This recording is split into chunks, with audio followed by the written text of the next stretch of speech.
Dalam Islam, penciptaan gunung dijelaskan dalam Al-Quran sebagai sebahagian dari kejadian alam semesta. Gunung yang dianggap sebagai tanda kebesaran Allah seperti yang dinyatakan dalam surah An-Naba. Bismillahirrahmanirrahim. Alam yaj'alil arda mihada wal jibala autada. Yang bermaksud, bukankah kami telah menjadikan bumi sebagai hamparan dan gunung-gunung sebagai pasak? Pendekatan Islam terhadap penciptaan alam termasuk gunung menekankan keajaiban dan hikmah di sebaliknya sebagai tanda kekuasaan Allah. Penciptaan gunung dipandang sebagai sebahagian dari rencana ilahi yang mengandungi kebijaksanaan dan tujuan yang lebih dalam bagi umat manusia. Objektif kajian ini terbahagi kepada 3. Yang pertama, untuk mengkaji proses penciptaan gunung ganam berdasarkan Al-Quran dan sains. Yang kedua, untuk mengenal pasti peranan gunung menurut perspektif Al-Quran dan sains. Dan yang ketiga, untuk membincangkan sifat-sifat gunung menurut Al-Quran dan sains. A'udzu billahi minasyaitonir rajim. Bismillahirrahmanirrahim. Wa ilal jibali kaifa nusibat. Dan maksudnya, tidakkah kamu perhatikan dan keadaan gunung ganam yang bagaimana ia ditegakkan? Surah Al-Ghasyiyah. Antara isu yang dapat dibangkitkan ialah kejadian pasak bumi. Gunung dan banjaran gunung terbentuk adalah disebabkan pergerakan lapisan kerak bumi yang bertembung. Sekiranya kedua-dua kerak bumi menjulang naik, banjaran gunung terhasil. Sebaliknya, sekiranya salah satu kerak bumi terlipat bawah kerak bumi yang lain, gunung berapi terhasil. Perkataan Autad dan Rawasi yang digunakan oleh Al-Quran bertepatan dengan penemuan para sarjana dalam bidang geografi masa kini. Frank Press dalam bukunya Earth menyatakan bahawa gunung-gunung mempunyai akar di bawahnya. Akar ini menjunang dalam sehingga seolah-olah gunung-gunung mempunyai bentuk seperti pasak. A'udzu billahi minasyaitonir rajim. Bismillahirrahmanirrahim. Wa taral jibala tahsabuha jamidatan wa hiya tamurru marras sahab. Subhanallahil ladzi atqana kulla syai' innahu khabirun bima taf'alun. Dan maksudnya, dan kamu lihat gunung ganang itu, kamu sangka dia tetap di tempatnya, padahal ia berjalan sebagai jalannya awam. Begitulah perbuatan Allah yang membuat dengan kukuh tiap-tiap sesuatu. Sesungguhnya Allah Maha mengetahui apa yang kamu kerjakan. Maha benar, Allah Maha mengetahui lagi Maha bijaksana.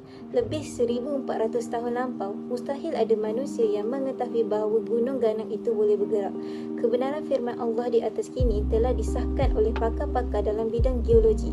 Pergerakan gunung berlaku kerana terjadinya pelanggaran dalam bumi Earth crush pada tahun 1912. Ahli geologi Jerman bernama Alfred Loder Wegener November 1880 hingga November 1930 berkata, pada asalnya keseluruhan bumi ini bercantum, tapi lama-kelamaan ia berpisah ikut arah yang berbeza.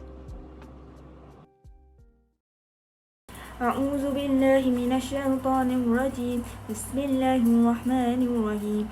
Alam tara anna Allah anzala minas samaa'i ma'an fa akhrajna bihi samaratin mukhtalifan alwanuha wa minal jibali judadun bidun wa humrun mukhtalifun alwanuha wa gharabi busud. Sadaqallahul azim. Dan maksudnya, tidakkah engkau melihat bahawa Allah menurunkan hujan daripada langit, lalu kami keluarkan dengan air hujan itu buah-buahan yang berlainan jenis dan rupanya, dan di antara gunung ganam pula ada yang mempunyai jalur-jalur serta lorong-lorong putih dan merah yang berlainan warnanya, tua dan muda, dan ada juga yang hitam legam.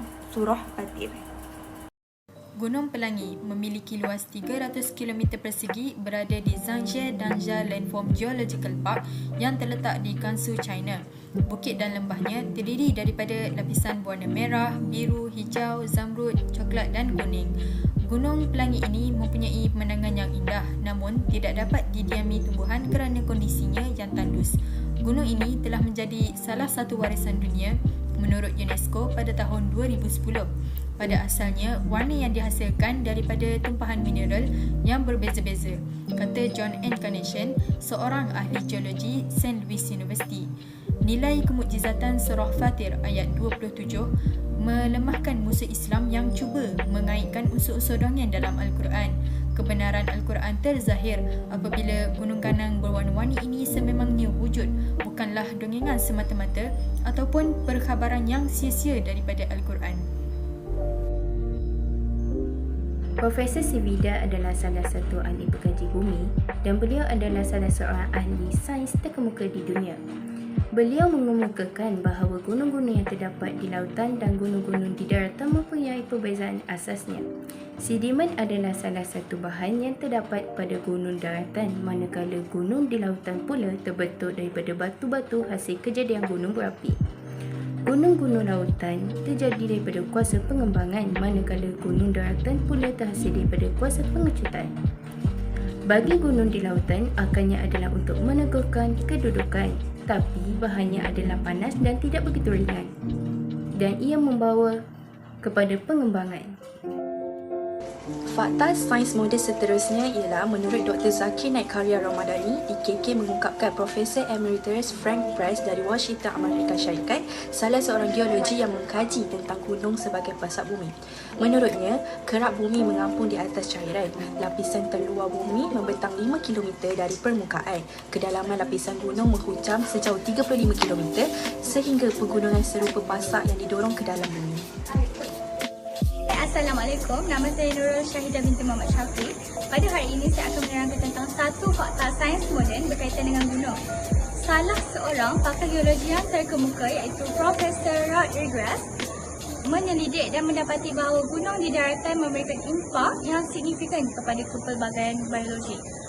Seterusnya, struktur dan keadaan persekitaran gunung di daratan juga mencipta ekosistem yang unik. Selain daripada itu, ia juga memberikan peluang kepada pelbagai spesies haiwan dan tumbuhan untuk hidup dan berkembang. Sebagai penutup, saya ingin merumuskan bahawa kajian ini telah mencapai ke-5 objektif tentang fungsi gunung ganang mengikut Al-Quran dan sains. Antara topik yang dikaji adalah kejadian pasak bumi, gunung bergerak dan gunung pelangi. Antara perkara yang dapat disimpulkan adalah kejadian gunung ganang merupakan satu anugerah daripada Allah SWT kepada kita. Menurut perspektif sains pula, kejadian gunung ganang memberikan kebaikan kepada manusia. Contohnya, pegunungan yang tegak menghalangi pergerakan ke atas dan melindungi bumi daripada gempa bumi yang kuat. Oleh itu, sebagai manusia, kita haruslah sentiasa bersyukur dan menghargai ciptaan Allah kerana setiap satu ciptaannya memberi kebaikan kepada kita. Sekian, terima kasih.